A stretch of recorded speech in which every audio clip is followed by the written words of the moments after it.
Wow, I didn't know you could do that. Yeah, yeah.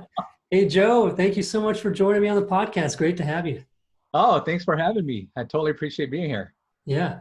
Yeah. So we talked on your podcast just a little over a week ago, and I think we really connected. We have a lot of things that we're interested in that are the same. So it was really cool. I'm glad to have you take some time out of your busy schedule to come on to this podcast and share with our audience. You've got a lot to share, being that you've done a lot in real estate. And let's start with just give us as long as you want for how you got into this industry, how you got into this business, and your whole start.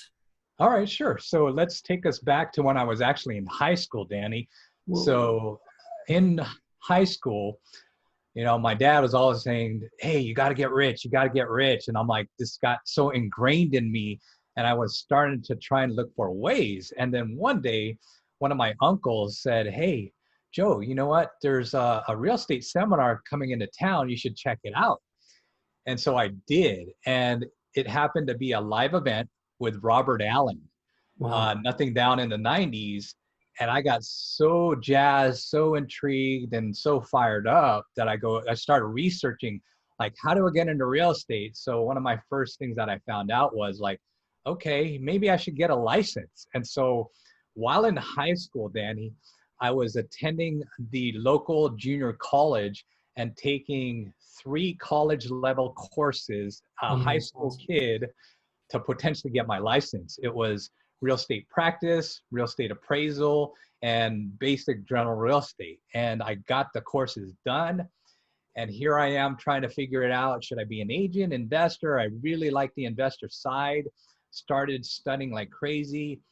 And then I got accepted to San Diego State. And during that time, unfortunately, the market was starting to go south. I Mhm. didn't realize at the time, but that was actually a really good time to be an investor, but so naive and not very experienced. I thought like, okay, this is a scary time to be in real estate. Let's just put this in the back burner. And I went to San Diego State and I finished up there. And then, I got a couple jobs after San Diego State, didn't quite work out. While I was a bill collector was one of my jobs, believe it or not, I started to explore real estate again. I was working real estate at night and I landed a job as an agent. And then when I started real estate at night, 6 to 9, and while having my day job as a bill collector, I started doing cold calling and I started looking for buyers and sellers and expireds and doing some open housing, and then it started to take off. And I actually caught it at the right time that time, because in 1998, when I got my broker license, the market really started to take off. And then I was very fortunate because I had a great mentor who was doing 100 deals a year. And I started learning from him. And then next thing you know, long story short, I figured it out. And I was starting to do 100 deals a year myself Man, as an agent. that's And at that awesome. time, I was like, you know what?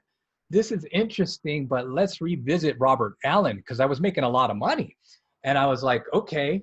And so what I did was during that time, I decided to pull some cash out of my property. I pulled out 113,000 on an equity line or line of credit from my house.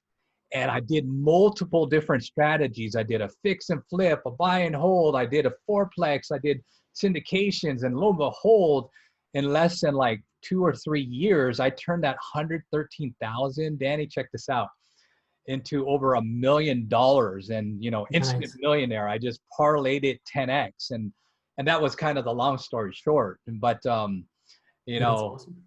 fast forwarding, there was some bumps and roads in between. 2007 hit, and in 2007, 2009, I had my slice of humble pie. so, so like everybody else, I almost had to start all over. But luckily, I had the fundamental principles. I knew the right people, and I retrenched. And I really dug deep. I had to go through some bumps in the roads, but again, I surrounded myself with the right people. I believed in myself. I really made another run for it. And lo and behold, I have multiple investments, multiple properties, and back on the horse again. So here I am, fast forward today. Well, that's awesome. That's a great story. And what strikes me is just, it's not so much that those things happened, right? The different timing and the problems and stuff that happened, huge successes, but then also where markets change and things happen. But what strikes me is just how your view on what had happened, and just that, you already knew the basics, you already knew the game. And so it didn't really phase you that much. I'm sure at the time it was a lot harder than talking about it now. But I think it's that mindset, right? That mindset that I get this now, and even if I have a setback, I know how to do this, right? I know That's how to right. make money, right? And it's not as scary. It's just getting over that first initial time, putting yourself out there to believe that you can make money on your own instead of working for somebody else. Um, Absolutely. Yeah, I so think mindset more than anything, Danny, is something that I like to teach people yeah, because, like, you're right. I mean, this is me afterwards, but during, it was just crazy, like, borderline depression and putting on extra weight. And, here we are, whenever somebody listens to this, there's a lot of craziness going on with coronavirus and the protests and all that stuff. And I would just say to some of the listeners out there that, like, hey, act on faith versus fear. Because if you're too much living in fear versus yeah. faith, that's a formula for disaster. Because when I was acting in fear, I made terrible decisions, and, just lead your life in blind faith and everything's going to work out. Yeah, and one, like, consider where you're putting your energy, right? If you're afraid of something, you're constantly thinking about all these things that could happen that haven't necessarily happened to you yet, and you're just, what are you doing, right? It's not gonna, you're gonna be frozen instead of doing something that frees you and makes you feel like you're making some progress and set yourself up to be protected, right? I mean, at some level, because you're learning these skills that are going to help you to succeed. So with all that said, I want to go back, because the fact that you went to the training, right, as just someone that you could have gone to that training as a teenager and said, well, I'm not old enough, nobody's going to take me seriously. I don't know if those things ran through your head or not, but you Absolutely. just you did it anyway, and you said, who cares, screw it, I'm going to do this, I'm going to take some night classes. You didn't think, well, I don't know what you thought, but it seems like you at least put any of those thoughts about, your age being a limiting factor and all that kind of stuff aside, to just take the next step and start going to class, right? It wasn't, I need to have to do all this other stuff. Let me just start by taking a class, and then doing that in the evenings. So were you just completely, like, wrapped up in this? You just couldn't think of anything else. You were so excited. You felt like, what was your state of mind when you got into, going to those night classes? I would say I was very, very hungry. Where, like, my dad was a military Navy man, my mom was just a regular civil service worker as well. And so, like, I knew there was more out there, where, like, I saw their life and, I saw them struggle a little bit, but I was like, there's got to be a better way, and so just my pure hunger, my tenacity to, like, find a way, that's what really pushed me. Because, I grew up 5 miles from the border, South San Diego, right by the Tijuana border. And I'd say it wasn't the best place in town, but it was also the roughest. But I saw a lot of stuff. And so I was like, you know what? I got to find a way, because I know there's other people out there doing better. And then I just kept telling myself that. And my why was so big that some of those other things about my age, you look at me, you could consider myself minority or whatever, I didn't let that get to me. I knew that was a factor, but I did whatever it took, like, especially reading a lot of books, to really dilute that small thinking. Yeah, And I surrounded myself with people that really believed in me and was really, like, encouraging me to keep pushing. man, yeah. And you saying that and telling that story, I mean, I think, there was a lot of the same for me growing up. We didn't live in the best places. At one point in elementary school, I think I changed schools because we moved, from the house that we were renting every year. So it was tough, right? And it's like knowing that, and then seeing what's possible, as I got older in the real estate. And it's just like, whoa, here's an avenue, right? Here's a way to not have to go be an attorney or go be a doctor. Here's a way to do it in a more fun way, in my opinion, right? Like a more free way, of being your own boss and all that kind of stuff. So super pumped. But then you just got to the point of surrounding yourself with the right people. You had talked about luckily having a good mentor at one point and maybe still do. How did that relationship develop? For when I started real estate, I just really I believed and trusted my mentor, and whatever he said, I just blind faith did. I'm a big person of faith, so I'd rather act in faith. And I just kept, okay, Joe, do this. I did it, and I saw success. Joe, do this. I did it, saw success. And so every time he would feed me a golden nugget, I was like, wow, that worked. So Yeah. I just kept buying into it, and then the nuggets started building up, and I just saw the results pretty instantaneously. And I even do that today when I see somebody or a great mentor who's just not just all about talk, and that have some proof in the pudding, where they got assets or luxury items or live in a great lifestyle. I'll believe in that. And somebody once told me this is like, check the fruit on the tree. When somebody is just talking and you really dive deeper into what their reality is, that they're not just a what do you call an educator, but they're actual a practitioner. That's when I really start to believe them. Because if you're going to talk to me and you can't really back it up, I'm not going to believe you. And Right. so the mentors that I've had always could really back up their stuff. And I got close enough to them to figure out that they really got it going on. And that's where I really started to buy into whatever they were saying. Yeah. So how did you find them though? You know, part of it was paying for it, where like when I started in 1998, I entered a coaching program. And it was a coaching program where they were teaching realtors how to sell 50, 100 homes a year. And then they would have these masterminds and coaching sessions and, extra training. And then you started to see other people around the conference. And then you started to gravitate and latch onto them. And then you started to befriend them.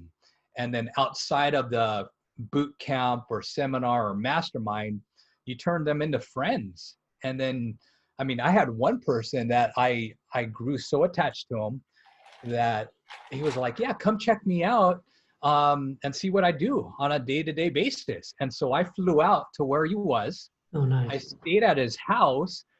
I slept at his house I flew in like late afternoon. I slept at his house. I woke up the same morning and followed his routine. And then I was like, this guy is unbelievable. He's a machine.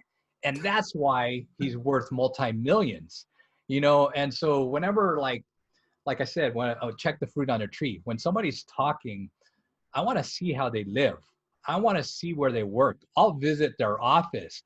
I'll drive 4 or 5 hours to come visit them just to see the real deal, if they're for real. And if they are, then you better believe I'm willing to even pay to Yeah. learn more. And that's how I really my circle just got bigger and bigger and bigger. And even more so today, I'm super excited that I could call a lot of these people that are very, very successful my friends.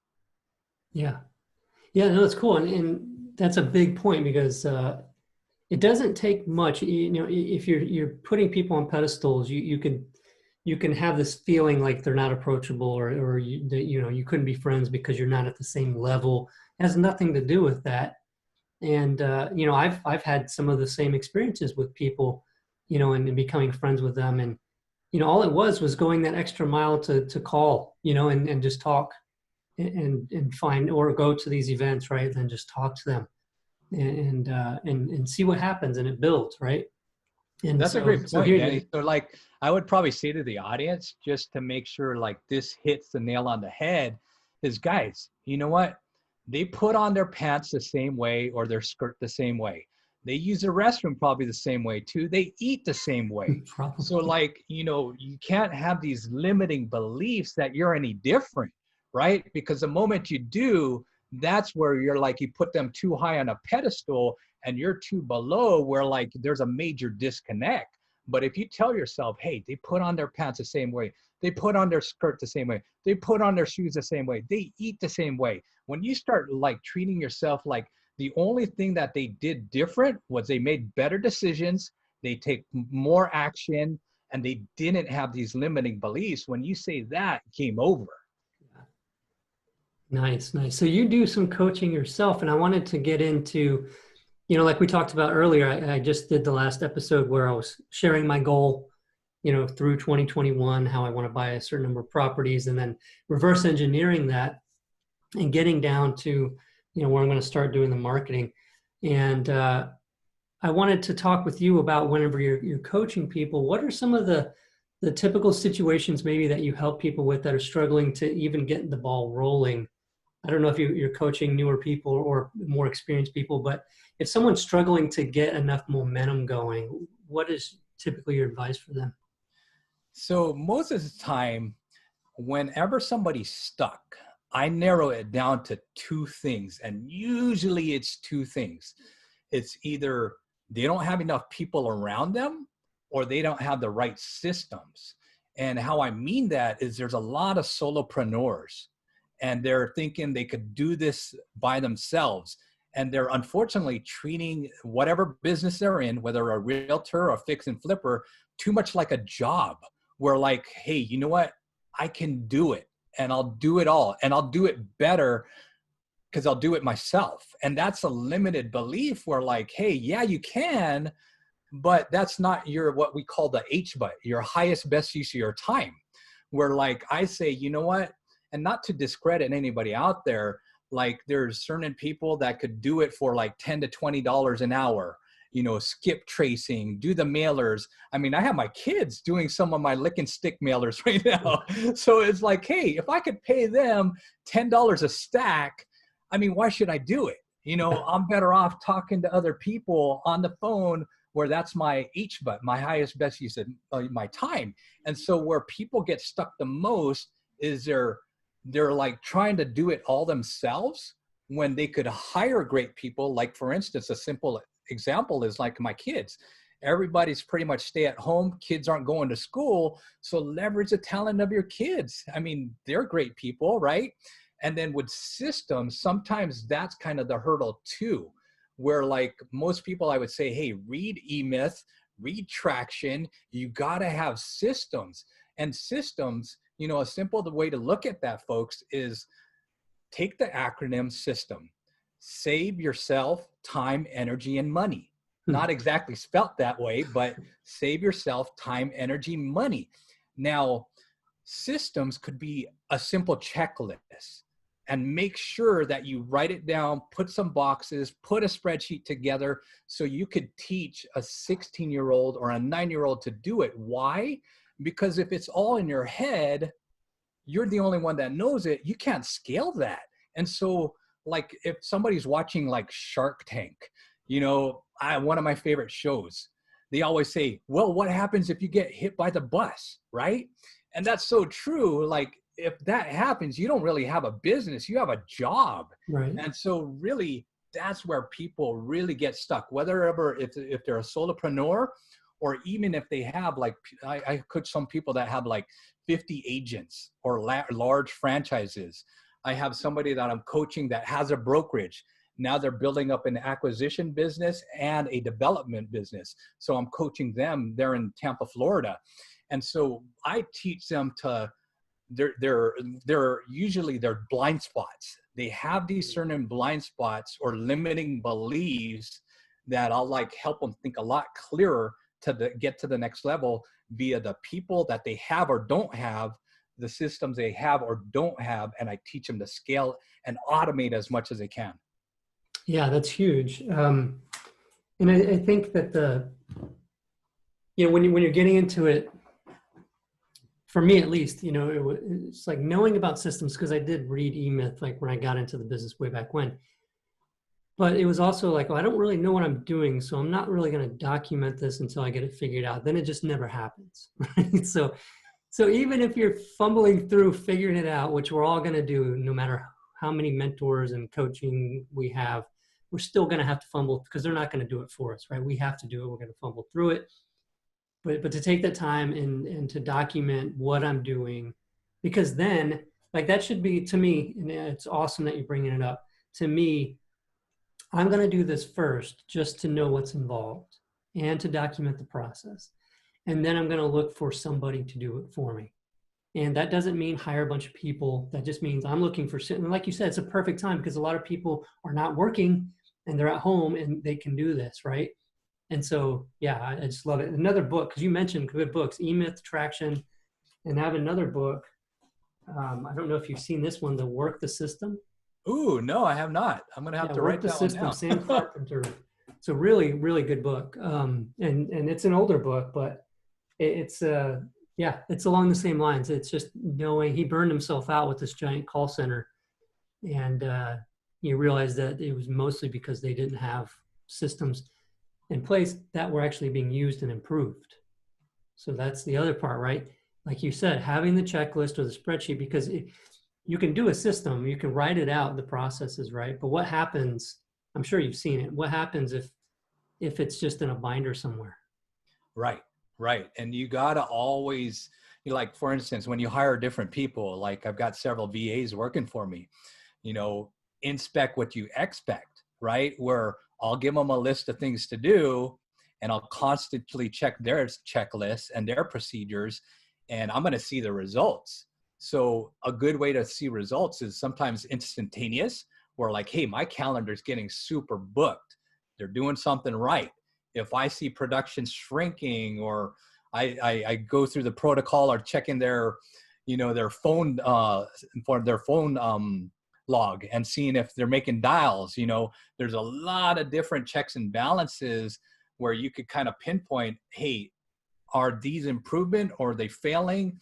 And you said it best, where like, constant and never ending improvement. You got to make sure that you're constantly working on those systems and checklists and improving it, because you're probably at whatever level you are, but later you're going to get better. And then you're going to need better systems and more efficient systems and better people around you. Because some people start with a simple Excel spreadsheet, and then they'll move on to like Podio or Asana.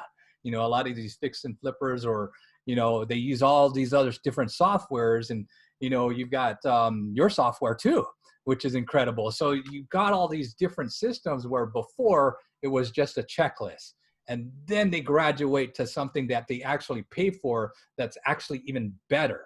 And that's kind of what I recommend. Yeah, saving time and money to be able to do that and built for this business.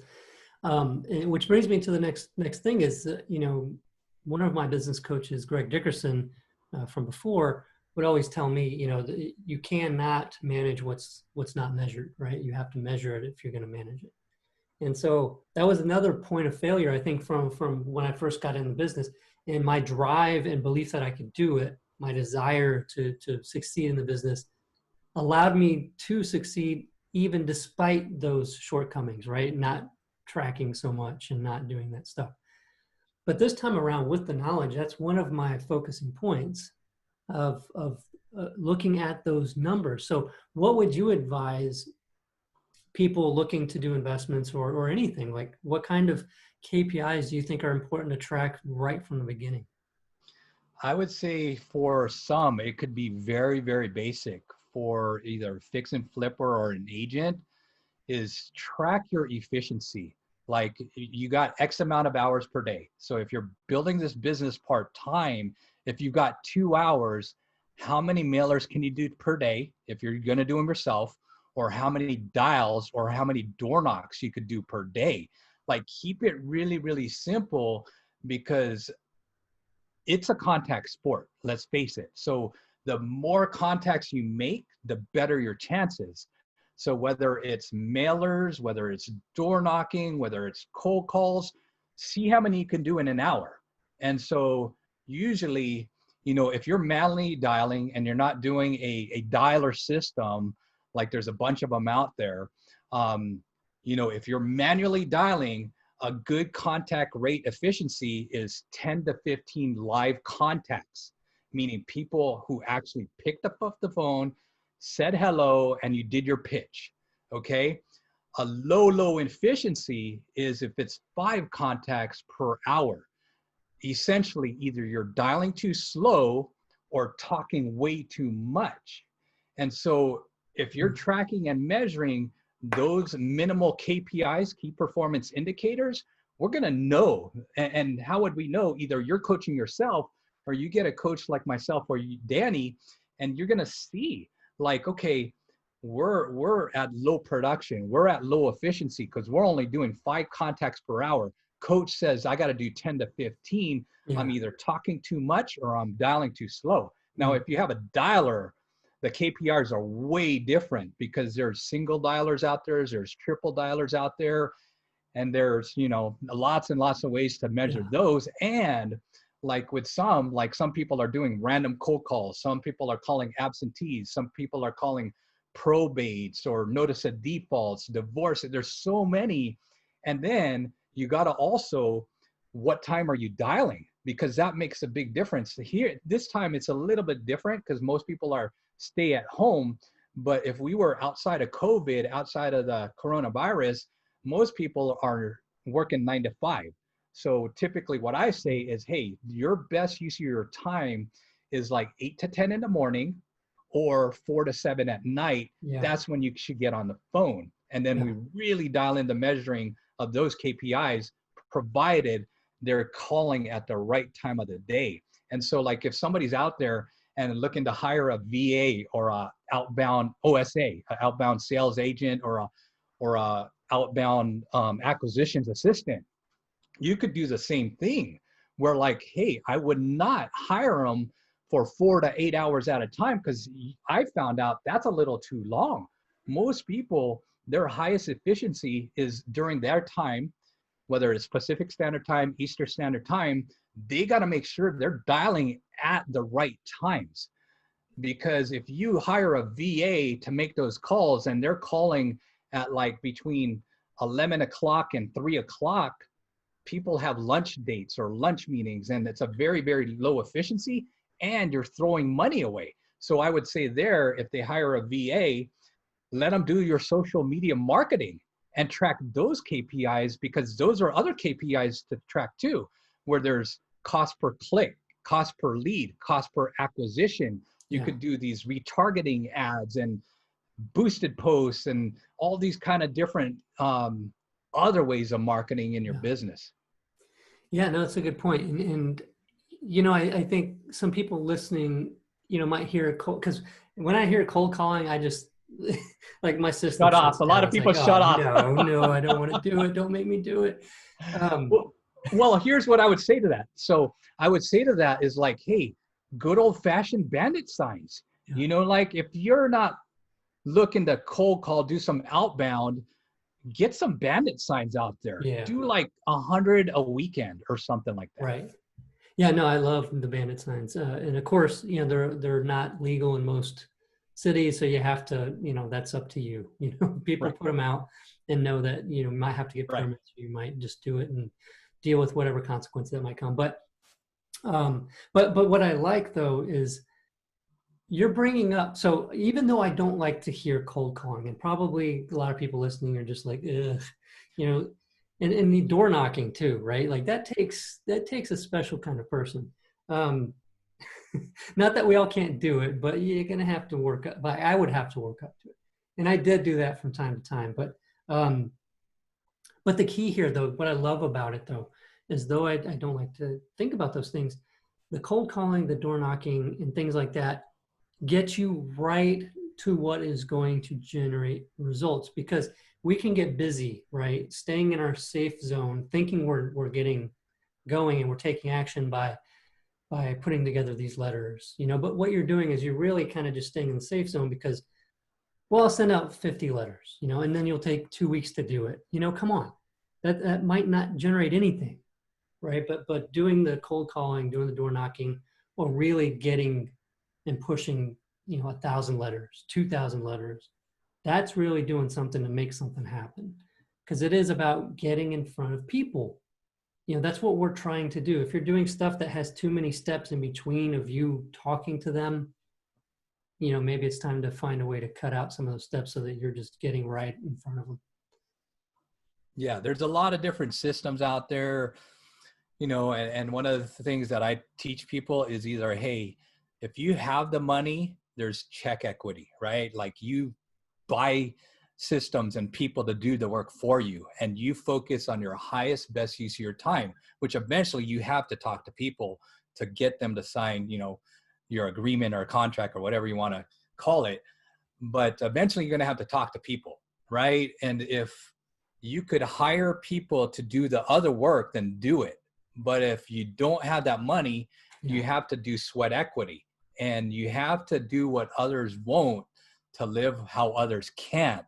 Okay. And you got to get out of your comfort zone. And that's where the rubber meets the road. Is growth doesn't happen in your comfort zone. Growth happens outside of your comfort zone. Yeah. And it's continual. Like that's the thing that I think I've kind of fallen back on over some of the years. I'm doing pretty good, but I wanted to do much better, but I somehow became okay with that. But anyway, it does happen, and it's like to continue to do that. I wanted to ask you if you've had some clients, or even just people that you've known, even if they weren't clients, that were trying to get into the business, and you could see some mistakes, and maybe you would tell them, and maybe you wouldn't if you were friends or something. But what are some of those common things that people are coming up against that they just end up saying, you know what, forget it, I'm just giving up? I love that question, Danny. I'm so glad you brought it up. Most of the time, I'll tell you what, usually in the beginning, sometimes it's their ego, where like they think they know better. They're not willing to give in. Their ego is just so big that they're not being coachable. And sometimes it's like, hey, be humble. If you hired the right person, if you check the fruit on the tree, this person has taught other people, have blind faith. So ego is one. Number two, maybe paralysis by analysis, where they're like trying to figure out if the numbers make sense, trying to over analyze, and they never take the action. That's another one that gets in their way. So I would say ego, paralysis by the analysis, which also taps into procrastination. So procrastination is another thing kind of tied into paralysis by analysis, but you could kind of differentiate it by like, hey, they're going to wait and wait and wait and wait. So like, for instance, some people that get into the fix and flip game or try another hustle, usually they're, let's just say, for instance, we'll take retirement statistics. Most people, when they hit the age of retirement, we find out that 95% of them are broke. And that's not my guess. That's a Social Security Administration statistic. Wow. Where that's called procrastination, where like they're waiting too long, and then they realize that, hey, Social Security is not going to cut it. My 401k has just disappeared. That's procrastination. So like, I started pretty early as an entrepreneur, as a business person. I made a lot of mistakes. And so like, folks, depending on what your age is, 40, 50, 60, whatever, you're going to have to make mistakes. Yeah. So I would say to that, fail forward fast. Yeah. Move that ego out of the way, move that procrastination out of the way, move out the paralysis by analysis out of the way. You're going to fail. The moment that you fail fast, even better, because as long as you don't give up, you're going to be eventually successful. Yeah, no, I love it. And that's life, right? Like, how many times did you fall before you walked? And it seems like as we get older, we don't want to go through that for some reason. And I couldn't help but remember a quote from Jim Rohn. I don't know if you ever listened to any of his stuff. Absolutely. Or read his stuff. But he would always say, either you make a plan for yourself or you'll end up being a part of someone else's plan. That's right. Right. So it's not even a matter of do I want to risk that and risk failure and go through all that or not? It's not a matter of that, because if you live by default, like what are you going to experience? Like you basically, this is life, right? It's time to get up and take charge of it, right? And yeah, so that, yeah, it's something big to remember, that, make a plan for yourself if you don't have one and start living it. Right. Absolutely. Absolutely. Yeah. Well, this has been a great episode, Joe. I really appreciate you being on the show. And, if anyone out there is listening, say, hey, I want to talk to Joe. I want to talk to him some more. How can they get in touch with you? Yeah, I would say, if they're listening to this show, just go to joemendoza.com with a Z. I send out a lot of great tips, and my contact information is on there. You'll get an email from me, and then we'll connect. And if you're really, really serious about taking it to the next level, then let's explore. Set up a 15-minute conversation with me. Go to my calendar, and I'll put it out there, teamkre.com. Schedule a 15-minute with me. You could schedule a 15-minute, a free conversation with me, and we'll see if we're a fit, and we'll just kind of go from there. Cool.